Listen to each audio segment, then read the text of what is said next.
Welcome to On the Brink with Andy Simon. As you know, my job is to get you off the brink. And I enjoy bringing to you people who are going to help you do like an anthropologist, see, feel, and think in some new ways.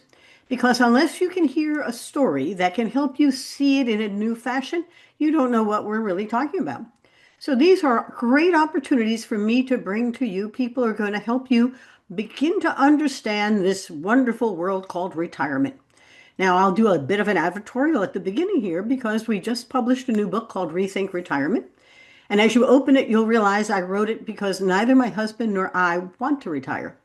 But what we do want to do is understand why this is such a desirable next stage in so many people's lives. There are 75 million boomers. I know there are many of them who are enjoying the next stage, but many are not. And what I'm finding is that this nice balance of bringing you stories to share about these life journeys of people are going to help you better prepare yourself for what comes next. Today, I am absolutely delighted to have Louise Olsen with me. And Louise is here to tell you about her own journey and what she's planning on doing after she, I'll call it retires, sort of, because she's already preparing for what the next stage is going to be. And what you're going to hear from her is a methodology for thinking ahead about what you don't know and making sure it's something that you might like. The one thing, actually, there are many things, but here's the four things that are important about rethinking retirement. When you leave what you've been, who are you? You wear your business card, now what? What am I going to do every day? What would be an ideal day for you? Third, what's your purpose and meaning? Who do you matter to? And last, who's your community? Who are you going to talk to? You don't want loneliness to replace all the busyness that had been work. Louise, thank you for joining me today. It's such a pleasure to have you here. Well, thank you, Andy. I'm so delighted to have met you through that organization, Luster, which is wonderful. Mhm. And I'm just delighted to talk to you today. Let me tell the listener or the audience or the viewer, who is Louise? I'm going to do her short bio, and I won't tell you how she created this bio because it's a great bio. Her name is Louise Olsen, through most people call her Cookie, which I wouldn't know. And she's an international meeting planner, retreat leader, and energy alignment coach. What surprises people most is that she didn't begin her career until she was 45. Before that, she was a stay-at-home mom of three. Raised in a traditional Sicilian American family, women were expected to care for the home and family and not build global careers. They also made great spaghetti. Today, at nearly 80, she's planned programs, and she looks fantastic, planned programs in over 25 countries, worked with organizations like Interpol, and now leads transformational retreats for women around the world through her company, Wise Wandering. You're going to really enjoy listening to her. You may want to sample it. Her work today blends two worlds, decades of global business experience and over 40 years of personal growth through energy work and the law of attraction. So there's some basic science here that's going on. Her mission is simple, to help women realize it's never too late to reinvent themselves, rewire themselves, step into the power, and to create a life filled with joy, purpose, and adventure. Don't you love it? Welcome, welcome, welcome. Now, your turn. Tell us about your journey because I can read that and I love it. But I also know you've had many different flavors of who is Louise. So share with Yes. our listeners, how has Yeah. this all happened? Well, I just love your point about who am I, which I've asked myself several times in my life. Who am I now? Hmm. And is following the traditional path of getting married very young, having children young, and then the kids grow up, and then I was a grandmother and stay-at-home mom. And your role changes every time your situation changes. I was married and divorced, and every time it's, well, who am I now? And I actually asked myself that question very seriously last October when I handed over my largest international client to the gal I've been mentoring for 20 years. And that was after 16 years on that international, very big global program for Interpol. It was hard to leave. It was really the hard adjustment stepping into, okay, I'm retiring from this, then what does that make me? Because that was really my identity up until that point.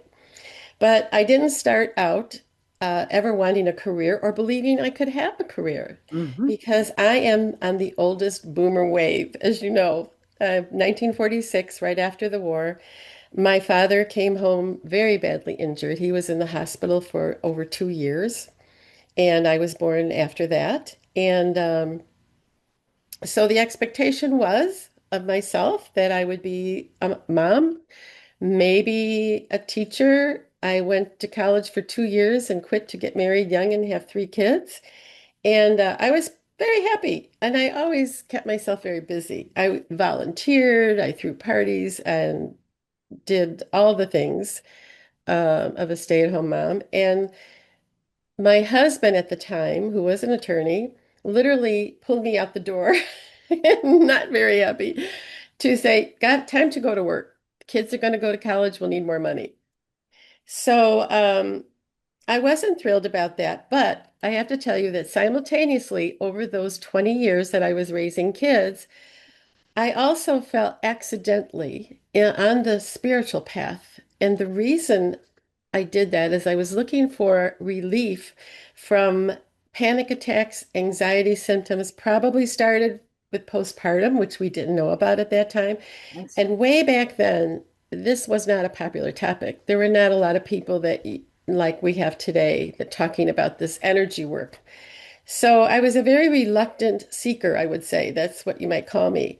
But in doing that and discovering law of attraction through somebody actually at work who recommended it, I think that that is the foundation that helped me create the life that I did.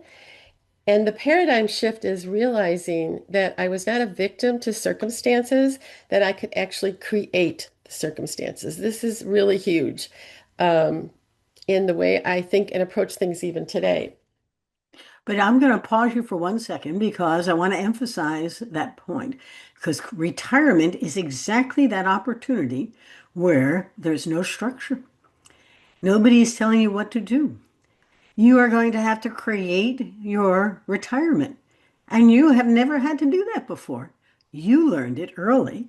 But most Hmm. people move along through that whole course of, I'm going to go to college, I'm going to get a degree, I'll get a career, I'll have my family, and on we go. And now I'm retired. How do I do this next? I didn't want to stop your thought, but please continue because I Yeah. think let's emphasize that. It's And time I to think create. that, yeah, and that's true for our generation, possibly the next one behind us.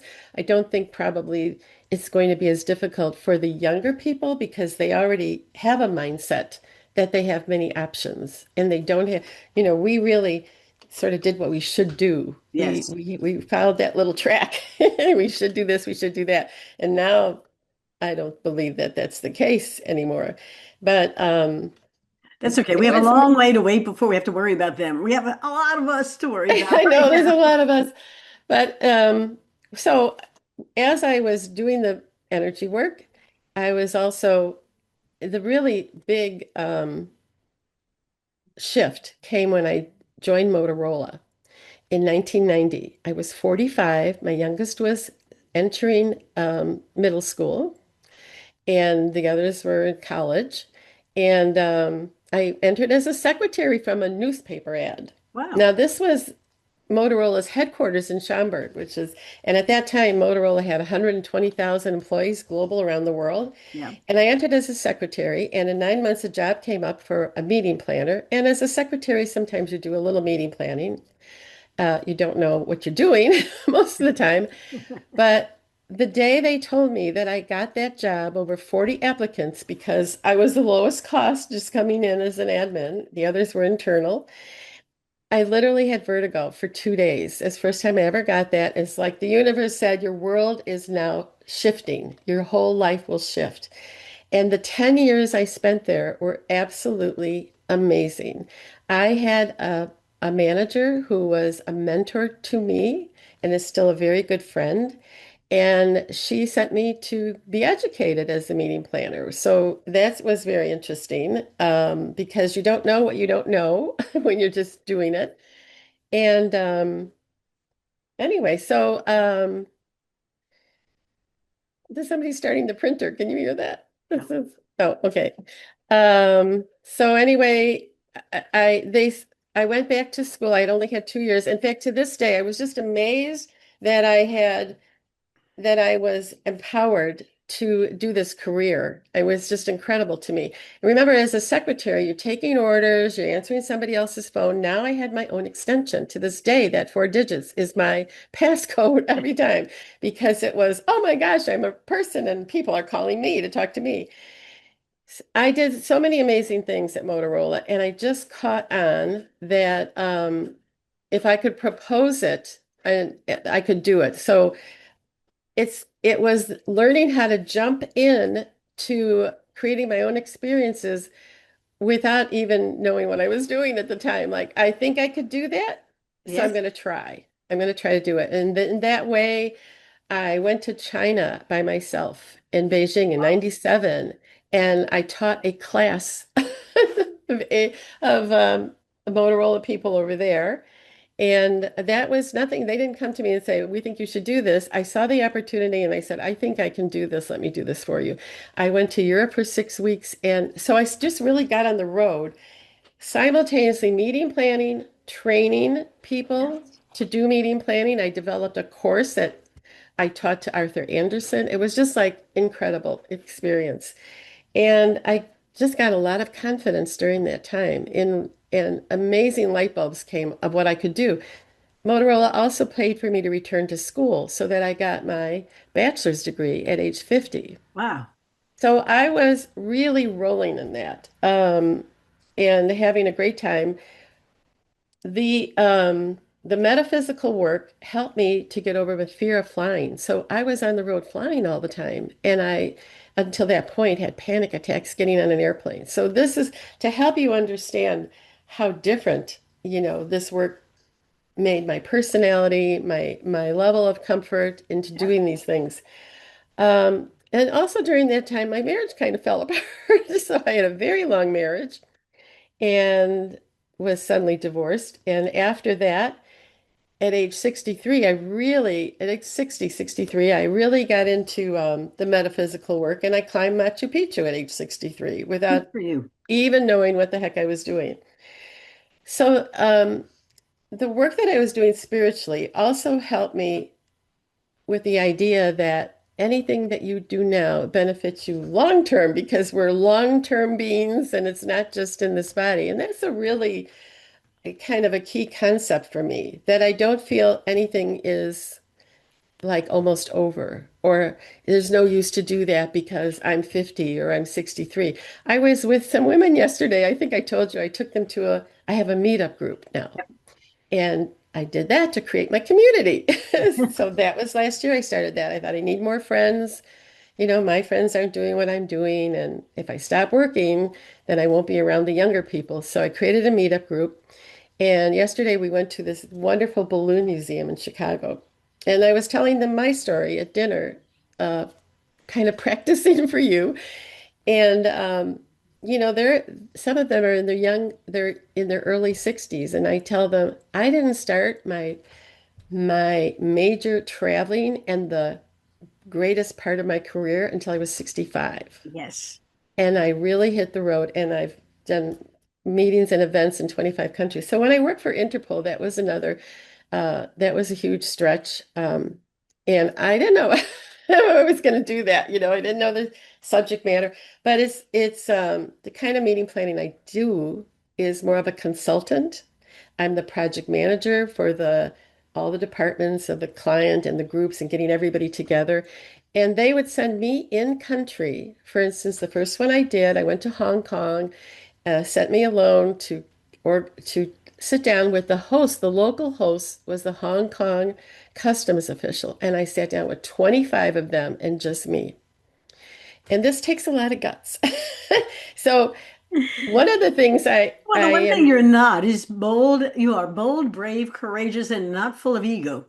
no, no, no, no, No. no. It says they say take what is the saying? Take bold and something action, just do it. Yep. And Just do it. that's kind of what I was doing. And it's what I try to do in my retreats and work now. For instance, the retreat I have coming up in June in Sweden, the theme is the Nordic goddesses, and I always kind of pick a goddess with me. So why that? Because we're focusing on the retreat, and the personal growth and awareness part will be about courage, Mhm. building your inner resource of courage and bravery, and doing things that you don't think you can do because you've never done them before. And this is for like all ages.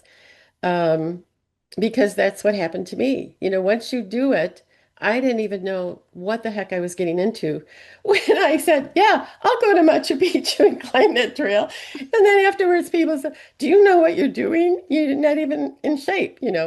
It was amazing, but I've done a lot. That is my personality type as well. I have to say, not everybody has that, but just let's jump into that. Um, But let's so, talk a little bit about you now went into training. mhm. I love your story. It's not all that different than my own. People would say, "Have you thought about it?" And I said, "Sure, I can do that." I got into banking by chance. It was at a cocktail party with my husband and a bunch of executives at Citibank, and they said, "Come help us change." And I said, "Okay, you don't know what I do, and I don't know what you do, but let's do it." And so there's an attitude that helps us get over obstacles that really aren't obstacles at all.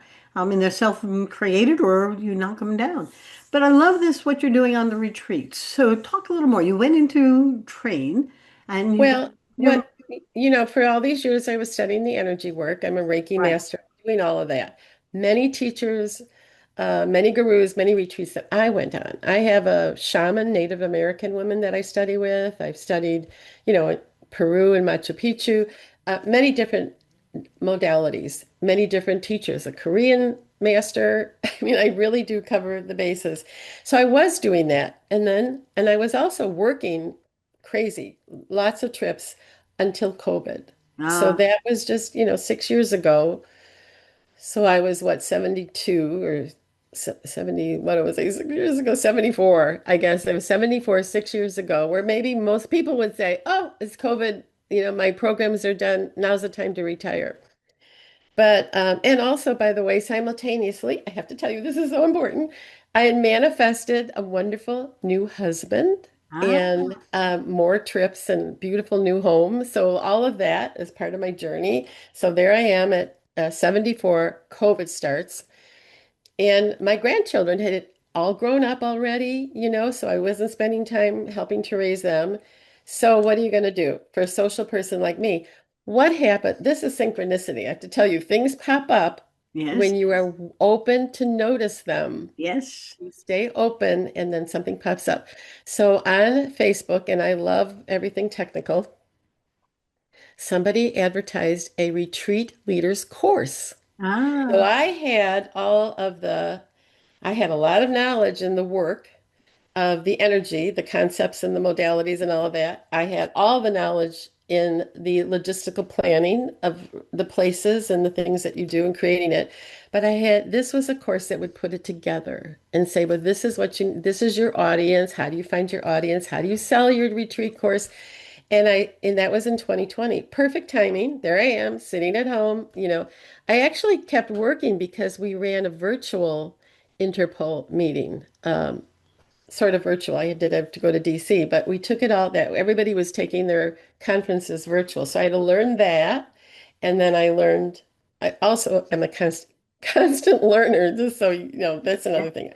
Still do that to this day, which I think would be really important for your book as well. I think you do mention that learning, just learning something new all the time. And so I'm still taking courses of those courses. And I had before that, I had run like a few workshops, but I did my first retreats in, I think, 2023. It's at the end we were just coming out of COVID, not completely yet, and I took a group to Costa Rica. So I like them small, 10 to 15 women, and I do focus on women because I feel like I understand Hmm. what they're transitioning through. Women in transition was going to be my key thing, but there's a lot of women even younger now I'm finding who are gravitating toward me, who are going through some kind of transition. Well, And just my that's life. I mean, it keeps going through transitions. It's not just retirement. You no, described your whole transition. yeah, yeah. So I've ran, I don't know, I've been running them like a couple a year because I that's all the time that I had. And And then this year I only have one plan so far. The international ones have been to Greece. This one is in Stockholm that's coming up because I also have a work trip. One of my last work trips is back to back. So two programs back to back. So those trips are very fun. They're for women who maybe their husbands don't want to travel or they're alone. And so not all the women who have come to me are attractive to the spiritual work, but Uh-huh. then they do become aware. So it's focused on culture and feeling the city, feeling the environment, getting the energy. Because for me, every place has energy, you Yep. know, and where are we going? Like, what's that unique energy there? And what can we do that's different than you would get on And Stockholm and Greece are very different cultures. My yeah, goodness. come I very mean, the different. feelings are very different. The energies are very different. How Well, interesting. in Stockholm, it's the ocean, you're on the Baltic Sea, all of that, the midnight sun, all of that, the energy in nature, it's Different. very powerful. All of those places. Um, well, any place. Sedona, I've been to Sedona. That's always the wonderful place for Yep. that. So that's what I'm doing with the retreats. And then I created, as I said, meetup groups that it's called my other side. So the name of my business for retreats and energy work is Wise Wandering. Ah, And so I have a Wise Wandering meetup group for women that want to get together and maybe just have fun because when you're having fun, you're raising your vibration. yes. Yes. And also to talk about things a little bit deeper, to talk about these things. Are you happy where you are? Do you know why you're getting what you're getting? Do you think there's a different way? Yes. So I actually have in next week, I have about 20 signed up for my kind of explanation of law of attraction. And anyway, through that, made some really great friends, Now, are as these all in person or are they also remote, virtual? both, Oh, yes, virtual and in person. Yeah. So anyway, so that's what I'm doing right now. And well, let's talk about the wisdom for people who are looking into retirement, because what you're talking about is um, there's no date. There's no particular date, although socially or culturally, we somehow think that 65 is this magical number, mostly because of how your Social Security may work or your Medicare may start. But by and large, you started not retiring, but business at those ages. mhm, And we wrote this book because neither my husband or I intend to retire. But what you're describing is life. And life is full of different stages, different energies, different purposes. And the trick is to make every day a gift. And I'm convinced that once you begin to think of every day as a gift, how can I be kind? What can I do to help somebody? How can I add some value to our life or our family? You begin to find ways to grow. And the other part is that don't wait for someone to come and knock on your head and say, you want to become an event planner. You look and you apply. And next thing you know, you got to meet up. I mean, everything you're talking about is taking action. I think you had a mhm. great quote here. It's never too late. You're never too old is her mantra. Well, that is exactly what we're preaching that, forget retirement as the end of. It's the beginning of this next stage. And now the question is, who's in charge? You are. And now, how are you going to build what you like? It's around you. Now the question is putting it together so it really works. This is really cool. Go ahead. You're not even calling this retirement, are you? You're just leaving that and moving into this, and that's Yeah. all rich. Yeah. Well, if you notice, people that don't retire, who are they? They're the people that love what they do. They're actors or writers, or they're Mhm. passionate about what they're doing. And the people that can't wait to retire is because they They don't like like what they're working. doing. That's right. So if they realize this is an opportunity to see what am I really passionate about? So it's finding the passion. And I do have a lot of passion and a lot of curiosity in life, which I do have, but a lot of people, everybody does, really. It's finding the passion. What would I really what could I have been doing or and That's it. then realize, oh, I should have, I would have liked to learn how to play the piano, but it's too late now because I'm 75. No, it's not too late. It's not too late. Go take piano lessons, Yeah. whatever it is that you'd like to do. And travel is really broadening. This is another thing because I started traveling, I was by myself. Went to China by myself. I go to these places they're like, South Africa, how did you do that? Just find my way around. Well, You it did is it. empowering. You It is. really feel like you're superwoman, that you can manage it. Maybe you're afraid. Yep, I was afraid. A lot of times I didn't know what I was doing. Um, But but I'll do it. it's really a char it really gives you such a charge. And so that's kind of what I find. There are women who are looking, and men as well, but I don't work with men as much because I find they're a little more resistant to their role, to leaving their role. But those that are willing to like, let me just try that. Let's see if I like it. You could try this if you like it, try that, just play with it. And then, And that's the thing every day. And then you said, it is the difference is setting an intention. Like I do a morning practice to say, like you say, I'm grateful for this day, and this is what I want to do accomplish on this day. yes. You're talking about men and women. The research isn't as robust as I would like as an anthropologist about how men and women approach this stage in their careers or lives. And what I find interesting is that the I'm seeing in the stories they tell that it may be about being male or female, but it may be also about the roles they've played before they were reaching this point. And what troubles me, to your point, is the men who I've been shared with, people telling me about my friend retired, and his problem is he has no one to have lunch with. So he calls the guys back in the office, and they don't have any time for him. And he doesn't understand why all these good friends he has have no time for him. And then they're the ones who sold their business, and 2 years later they buy back a business, or they go and try another, and they're not sure that's good for them. They don't quite know what's good for them. And this kind of being lost, it worries me, because nobody's going to help you find yourself unless you have a good companion, or it could be a guy or a Hmm. gal, or a good community. And it doesn't matter. One fellow in the book, I love Ed Stillman, retired at a young age of 55, and now he's 80. But he thought he'd get his golf score down, his handicap. He was going to bring it down from, I don't know, 14 to 4, only to find his guys were all alcoholics. And he started to find the 19th hole was their favorite place to be. And next thing you know, he's drinking and drinking. His wife said, "You failed retirement. You got to go find something to do." Because, and he wasn't, he said to me, I wasn't really seeing what was happening to me. I thought I was becoming part of the club, only to find that that wasn't my club. And so these are harder. The women that I'm finding have a similar and different. The one who I really love her story, she left a wealth management firm after 38 years, only to find out that she had no friends. These were all her friends, but now she was an outsider. People don't understand there's inside and there's outside. Hmm. Once you hit the Hmm. outside, you're become the barbarian at the gate. They don't have anything in their mind that's common with you. It's not Hmm. casual. One woman I met, and she is also becoming a retirement coach, said, I helped this other person increase her status or her stature, and I left her my job, and I can't even get her to return my phone calls. This is a very interesting time for us. I'm curious. You said you were curious. So my curiosity is, how are people managing this? I love your stories because you never really stop managing this. This is all another part of life's transitions. And it's not a special kind of transition. It's a special kind of transition. It's not Well, the end of and the start of. It's I've prepared. I know what I love to do. You're following your love.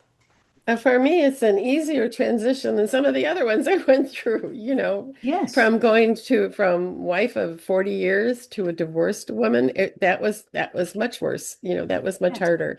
This one is more playful, it's better, but I really do have a completely different mindset than like my mother's generation, Completely. or And completely different. It's like, so what I had to do was I had to go find younger friends. I really did. yes, That's because nobody really that I know, there are a few around my age are doing what I'm doing or and want to do that.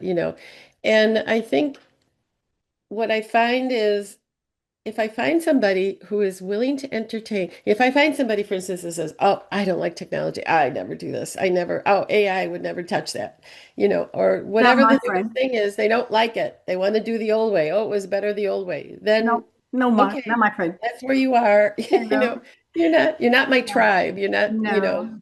Yes, But but you know, you're finding your tribe one at a time, which is great hmm because nobody's hmm putting out a big flag that says, "Hey, I'm here looking." Although Luster is a little bit like a tribe, looking for its members, which is cool. I'm about ready to wrap us. As much as I could keep talking to you, it's really been wonderful. Wrap up with helping the folks understand how they can find you, and if they'd like to understand your retreats or how you help them yes. energize themselves. Um, I think this is really an important time to share. I would love you. I have a website, wisewandering.net. Um, and my email's Louise at wisewandering.net. And on there you can see what I'm doing. I have 2 spots left for my retreat to Sweden in June, if anybody's interested in that. It will be maximum of 10 women, and it's a wonderful program. And yeah, I would say that start with that because I'm posting things there all the time, and Yep. there'll be more coming on now that I have more time. Well, I think that if people come to you as almost a wait list for your next one, it makes it interesting to begin to build it around their interests and all the Yes. places that you love to go. Are your meetups open for additional people to Yes, join? yes. That's also Wise Wandering Retreats for Women is the meetup group. Wise Wandering Retreats for Women. And yes, and I will design other types of retreats. I think the whole topic around retirement would be good to help people find out, what do I like? I mean, Yes. getting clarity about something, that's a big deal. You don't really know sometimes to ask, what do I like? Yeah. Deciding what do I really like to do? Well, and I do think that I have to do a radio broadcast about the health and well-being of the older adults. And I do think, I started out with the 4 things. Who are you? You got to begin to define that. The best way is to who do you belong to, that community. Mhm. And the retreats become a way to find others who share with you some common understanding of where you are. And you don't feel silly saying to them, "This is how I feel. How do you feel?" Yeah. If you're That's the feeling lost, purpose, it's a whole a purpose. support group, Right. a safe place. Yes. And then to work with people that you feel safe can give you their honest opinions, can give you, it's really great It's great. to have. And then you go off to the Balloon Museum to have a great day. And I thought that was Well, cool.